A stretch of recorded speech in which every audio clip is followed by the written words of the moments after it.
It's round 10 FIDE World Chess Championship match between the reigning World Chess Champion Ding Liren from China and Domaraju Gukesh from India. After 9 rounds, the scoreline reads Ding Liren 4.5 points, Domaraju Gukesh 4.5 points. It's a 14-game match, and in this game, Ding starts with white pieces. The first move, d4. Gukesh responded by playing knight f6, knight f3, and here Gukesh played c4. We have seen this move order previously in the same World Championship match, and if you recall, in the sixth game, Ding had played bishop f4, which is the London system. And it is exactly the same move which Ding plays in this game. So there was no surprise. Gukesh must have prepared against this move very well. And here, Gukesh continued as he had done in game 6. He played e6, white played e3, and Gukesh played c5, the same moves which occurred in game 6. Now at this point, Ding made the first deviation.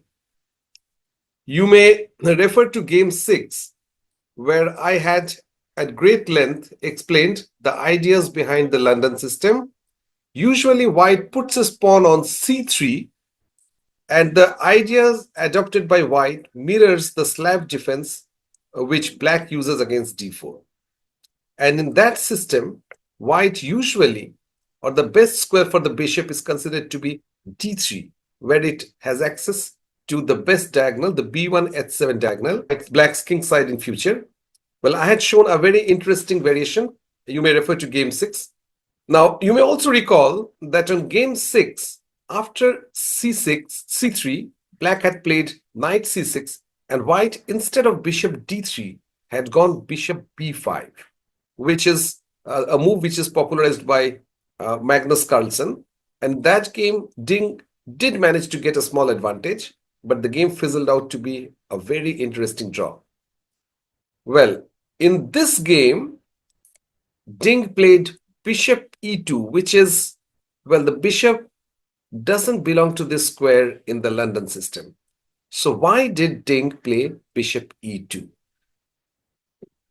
Okay, before proceeding further, I would like to share that Ding is assisted by a Hungarian grandmaster, Richard Rappel.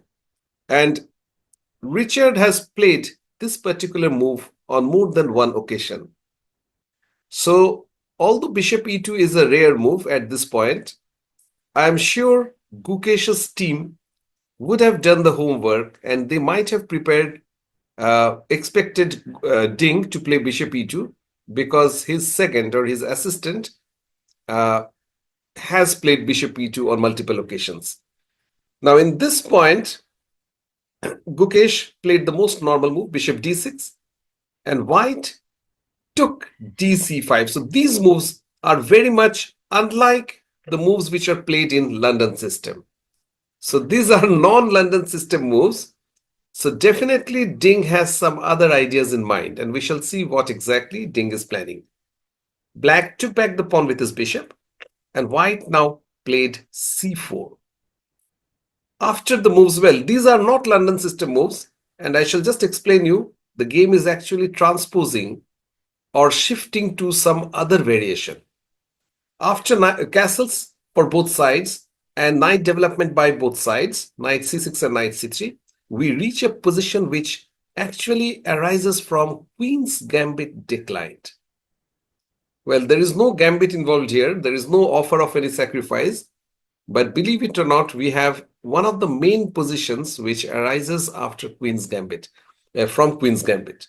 And let me show you the move order which is more common while reaching this position. White usually starts with d4, d5, c4. This is, well, the most common move here. And black plays e6, which is the queen's gambit declined. Knight c3 is the most common. Knight f6. If white plays knight f3, well, there are quite a few moves which white can play. The most common is bishop g5 And the second most common is knight f3. If black plays bishop e7, black continues development. And instead of developing the bishop from g5, white may opt to place his bishop on f4. In this position, after castles e3, c5. Well, black has many ways to handle this position. c5 is the most common way of handling, but there are many players who avoid such positions because there is a possibility that white can actually exchange his d pawn with the c pawn, and then, well, white can go for isolated play against isolated pawn right away. Black usually recaptures with the knight, and after exchange, we have an isolated pawn, and the game is quite dynamic because whenever black has this kind of weak pawns, he does have some extra space to compensate for his weakness. And well, the game is considered to be dynamically equal, but there is another alternative which white can try, and that is bishop e2. After bishop e2, knight c6 castles, and if black plays tc, we have exactly the same position which has arisen from the game move order. So we have just seen Queen's Gambit bishop f4 system. And now let's go back to London system, which starts with bishop f4. But instead of placing the pawn on c3, white instead put his bishop on e2 and then decided to transpose the game or transfer the game to Queen's Gambit instead. So we have a very standard position which has arisen from Queen's Gambit. And yeah, in this position, as we have seen previously, black decided to play dc4. Well, this is actually the best move in this particular position.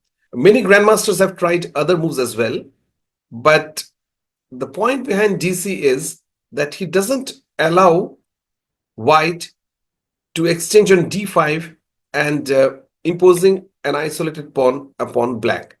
For example, if black plays a move like, say, a6 or rook e8 or whatever, then white can actually take this pawn. And as I said, we have a dynamic imbalance, but white will have something to play against. He will try to exchange as many pieces, keeping the weakness on d5, and then finally attacking the d5 weakness with his queen and rook lined up on the d5. So that is usually how the game goes.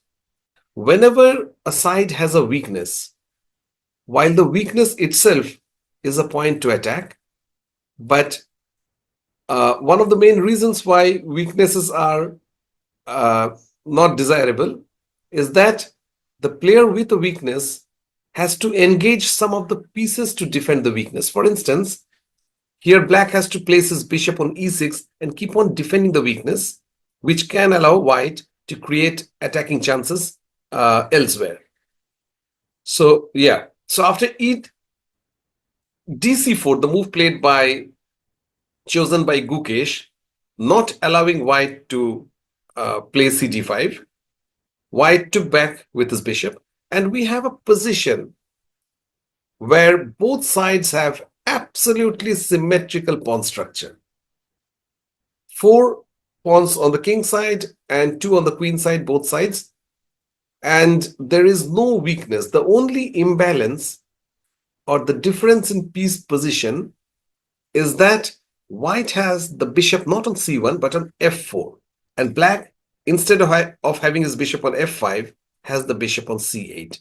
So we can argue that white's pieces are slightly more favorably placed in an otherwise totally equal position. So can white make something out of this slightly better placed bishop on f4? Let's see. Black played knight h5. Well, it is interesting to note that in the game, which I mentioned previously, that in one of the games which was played by the second of Ding Liren, or the assistant of Ding Liren, Richard Rappo, he encountered this position on multiple occasions, and he had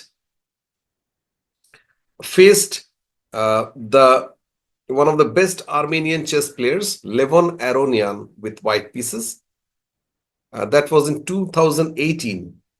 And Aronian with black, he decided to play Queen D1, a relatively safe move, simplifying, exchanging pieces, and he tried to equalize by means of exchanging as many pieces and playing b6, bishop b7, developing his pieces. But here, white played knight g5. I would like to show a few moves to give you an idea of what Ding was aiming for when he played this opening.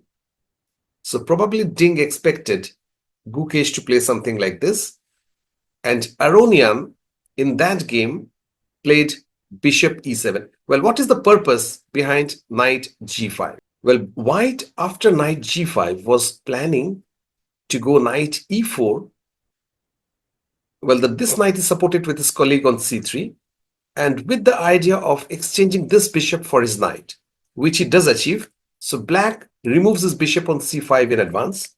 White nevertheless continues with his plan, and black played rook d8.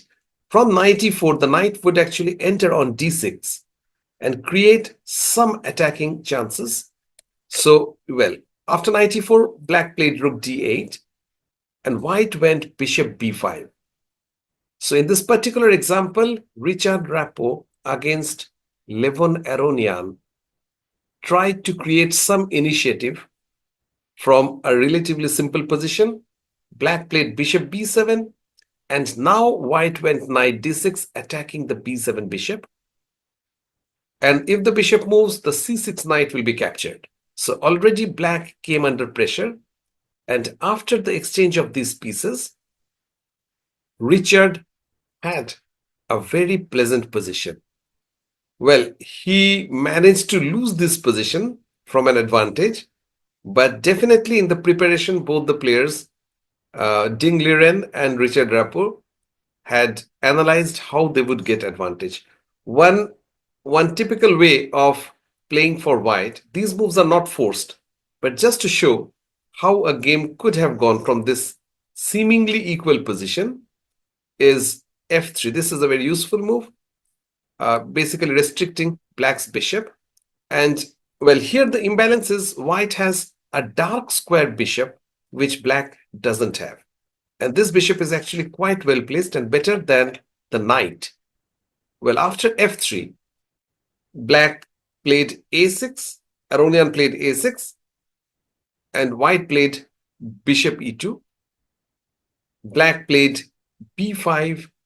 White gradually brought up his king. In the endgames, kings play a very important role.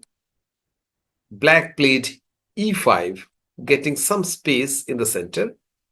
And here, instead of rook c1, one of the best moves in this position was to go b4, with the idea of playing a4 and, well, attacking these pawns on the queen side with the help of this bishop and rooks. Well, this would have been given white a very big advantage, which Richard Rappo missed against Aronian.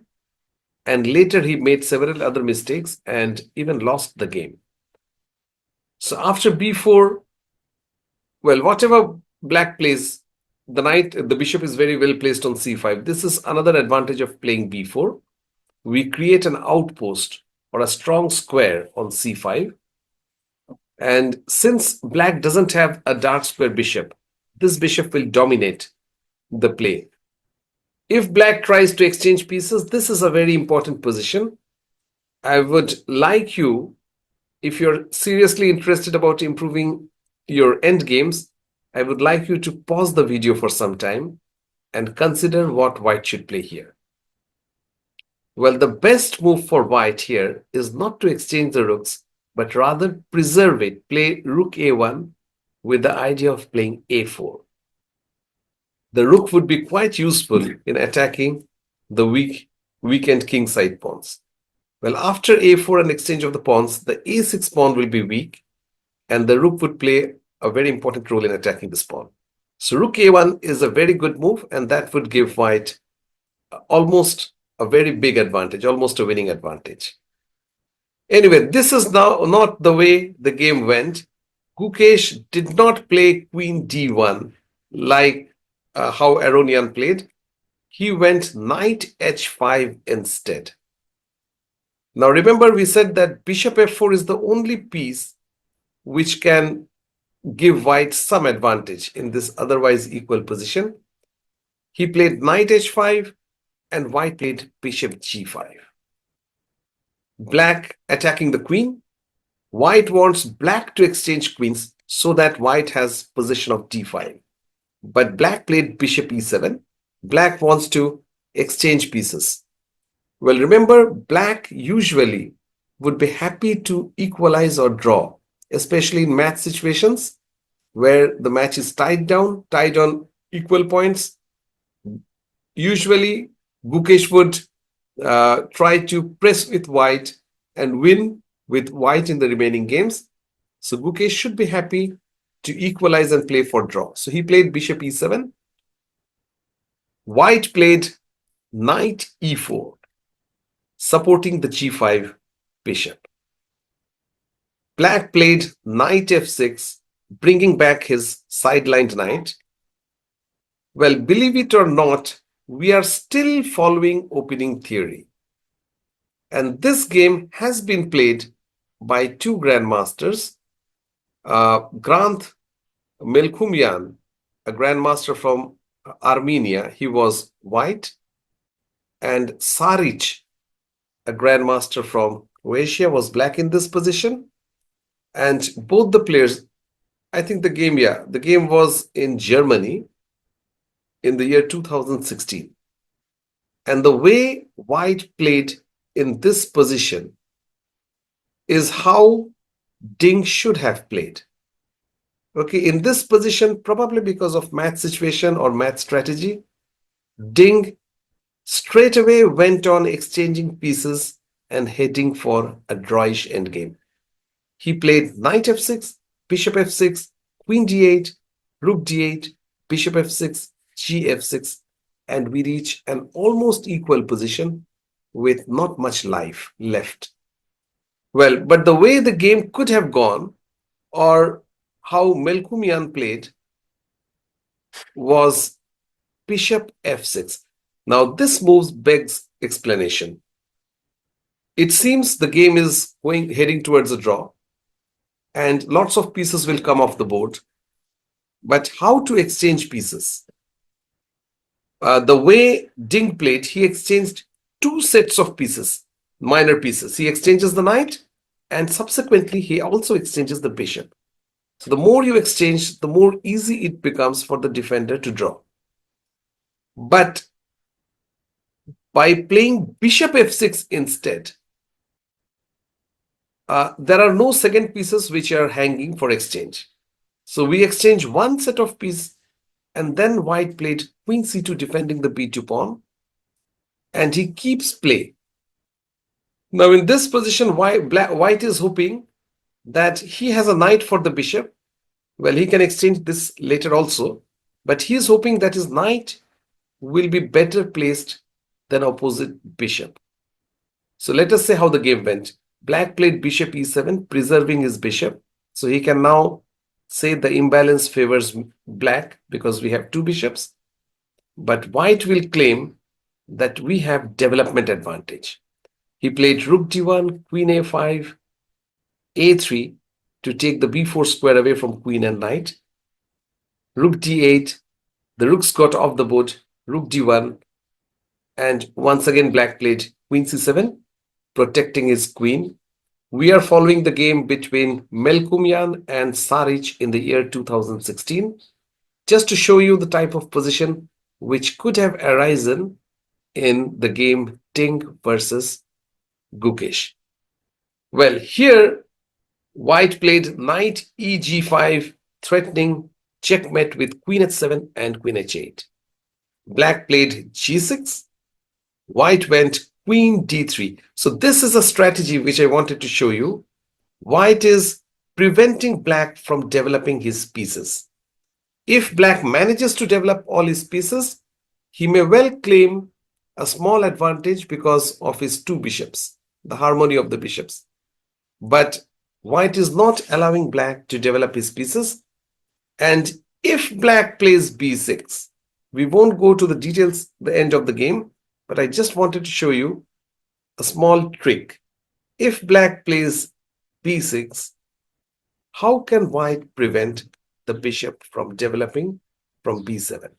So once again, you may pause the video and work out a trick if you love to solve puzzles. Well, the move is queen e4, with the idea that if black plays bishop b7, which is a mistake, white can either take on f7 or even better on e6, attacking the queen. Now, white is a pawn up. He has taken the pawn. This is a knight sacrifice. If black captures the knight, white will play queen e6 check. The king has to move, and then white can play rook d7, attacking the queen. So all the pieces are now entering in black's position. Queen c8, knight e5, even the knight joins attack. And now white will be capturing e7. He will be threatening checkmate on g7 and g8 with his queen and rook. And if black plays knight e5, white can checkmate black in the corner of the board. So this is a probable variation which could have arisen from the game Ding and Gukesh. Of course, Gukesh would not have played all these weak moves, but if white wanted to play for some advantage, he had to play bishop f6 and not knight f6, which was played by Ding. So anyway, back to the game. Gukesh played bishop f6, and after exchange of all the pieces, Ding kept on exchanging pieces, hoping that the slightly damaged pawn structure would give him a minute advantage. But Gukesh developed his last piece, bishop d7. Ding also kept on developing his rook. Gukesh placed his bishop on e8 to open the d file for his rook, and after which the rooks came off the board. Ding centralized his king, and so did Gukesh. A3, well, he took the b4 square away from the knight.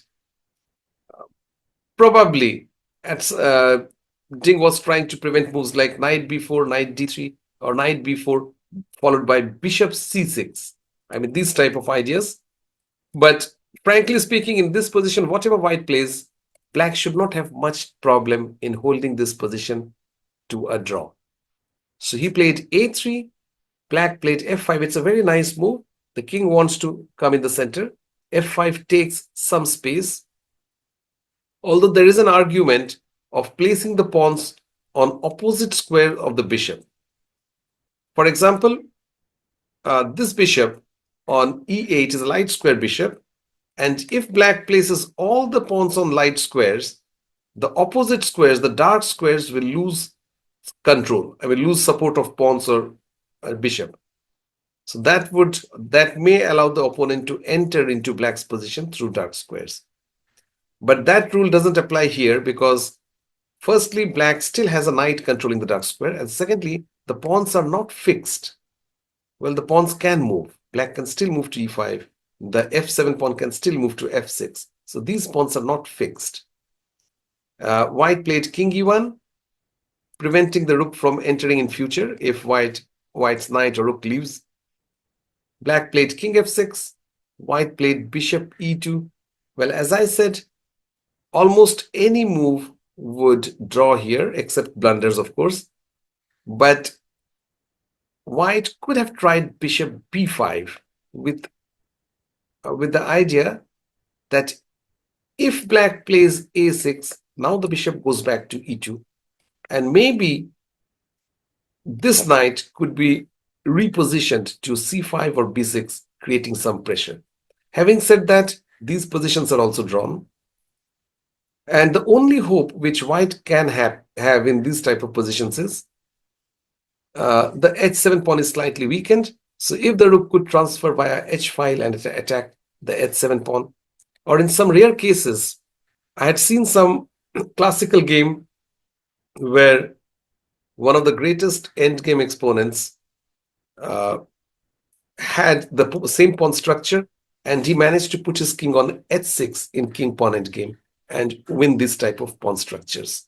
But of course, those positions will not arise if black is careful from this point. Uh, White played bishop e2 and black played knight e7. So this is a very important defensive move. As I said, there are many other moves which may also draw quite easily, but this is clearly the best of the lot because black has two ideas after this move. He wants to place his bishop in an active diagonal, and also he wants to offer further trade of rooks with the support of knight on e7 by playing rook c8. If white tries to enter on c7, attacking b7 pawn, black will play bishop c6, defending b7 and threatening knight d5, trapping the rook. That is why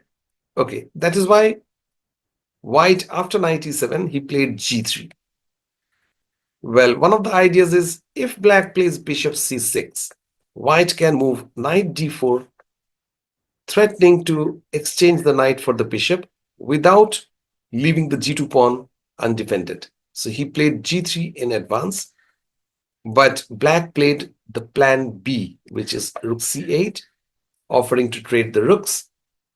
And after this, if white avoids exchanging the rooks by playing rook d1, black will enter into white's position and create some trouble. So, well, white may have to play rook d2 anyways. But yeah, that is why white decided to trade off the rooks, and both the players had mentally prepared to draw from this position. But since the rules of this World Championship match doesn't allow the players to offer and accept draw before move number 40, so both the players decided to keep on playing.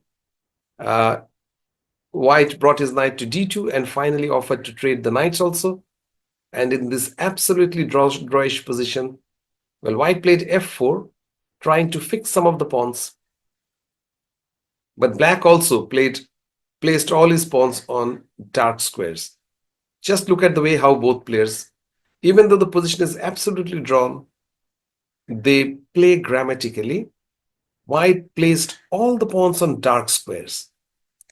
Okay, with the intention, this is something which newcomers should learn, that if you have a bishop on light squares, place the pawns opposite to the squares of the bishop so that the pawns control the dark squares, bishop controls all the light squares. So both pawns and bishop acts in a complementary way.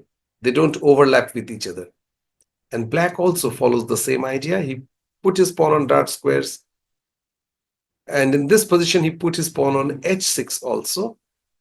And, well, in an absolutely drawn position, the players decided to repeat moves 3 times, and the game was called off. Well, what can I say from this game? Compared to all the previous games, this is perhaps the least of all exciting games. White, being white, should have played for some advantage or should have pressed, but he decided to put breaks and play for a safe draw. We can't blame black or Gukesh because black should be happy with a draw, because now in the last 4 games with points even, Gukesh will try to press for a win with white pieces. So before I end today's analysis, I would like to share my opinion on what most of the experts are saying from this game. Well, most of the experts, they say the strategy of Ding is to take the game towards a tie break after drawing all the games. And because of his experience, past experience, Ding would have an advantage, a psychological advantage while playing tiebreaker, which is a shorter form of the game. But I agree with Gukesh more that past is past, and who wins will depend on the performance and mindset of the players in that day at that moment. After all, chess is a sport. A player who performs better on the given time is the winner. So a tiebreaker doesn't necessarily mean that a player with more experience will win. So anything can happen. We have the last four rounds, and my intuition or my anticipation is that next games will explode. We will have a very exciting game 11 because Gukesh will try for all out win with white pieces. So that's all for today. Keep watching. We'll provide you the move by move analysis of game 11 tomorrow, same time. Goodbye.